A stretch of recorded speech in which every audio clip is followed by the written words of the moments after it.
Hi అందరికీ ఈరోజు నా స్టైల్లో మటన్ కర్రీ చూపించబోతున్నాను. ఆనియన్ కట్ చేసుకోవాలండి. ఫస్ట్ రెండు ఆనియన్స్ పచ్చిమిర్చి కట్ చేసి ఉంచుకోవాలి. తర్వాత ఒక హాఫ్ కేజీ మటన్ని బాగా వాష్ చేసుకోవాలి. వాష్ చేసుకొని పక్కన ఉంచుకోవాలి. తర్వాత ఒక కుక్కర్ పెట్టుకొని ఆయిల్ వేసుకొని లవంగాలు చెక్క ఇలాచి వేసుకొని బాగా ఫ్రై అయిన తర్వాత ఆనియన్ పచ్చిమిర్చి వేసుకోవాలి. తర్వాత పసుపు, తర్వాత అల్లం వెల్లుల్లి పేస్ట్ వేసుకొని బాగా ఫ్రై చేసుకోవాలి. తర్వాత మటన్ వేసి బాగా కలుపుకోవాలి. ఒక 5 మినిట్స్ వరకు క్యాప్ పెట్టి అలా వదిలేయాలి.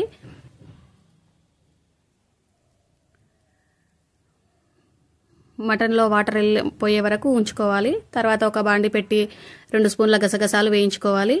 ఒక ఎండు కొబ్బరి కొంచెం చిన్న ముక్క తీసుకొని చిన్న ముక్కలుగా కట్ చేసి బాగా ఫ్రై చేసుకోవాలి.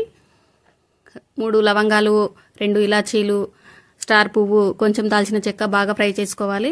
తర్వాత ఒక టేబుల్ స్పూన్ ఆయిల్ వేసుకొని ఒక ఆనియన్ కట్ చేసుకొని గోల్డెన్ బ్రౌన్ కలర్ వచ్చే వరకు ఉంచి ఫ్రై చేసుకొని తీసుకోవాలి. తర్వాత మటన్ని కలుపుకొని వాటర్ అన్ని ఎగిరిపోయిన తర్వాత వేడి నీళ్ళండి ఒక గ్లాస్ వేసుకొని కుక్కర్ విజిల్ పెట్టుకొని ఒక 5-6 విజిల్స్ వచ్చే వరకు పెట్టుకోవాలి. ఆ తర్వాత స్టవ్ కట్టేసుకోవాలి.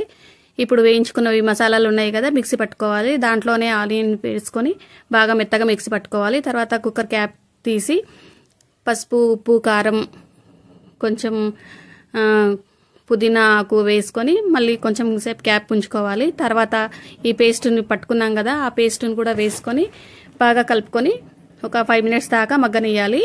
మగ్గనిచ్చిన తర్వాత కొంచెం ధనియాల పొడి, కొంచెం కొత్తిమీర వేసుకొని బాగా ఫ్రై చేసుకోవాలి. అంతేనండి, mutton curry ready. Thank you.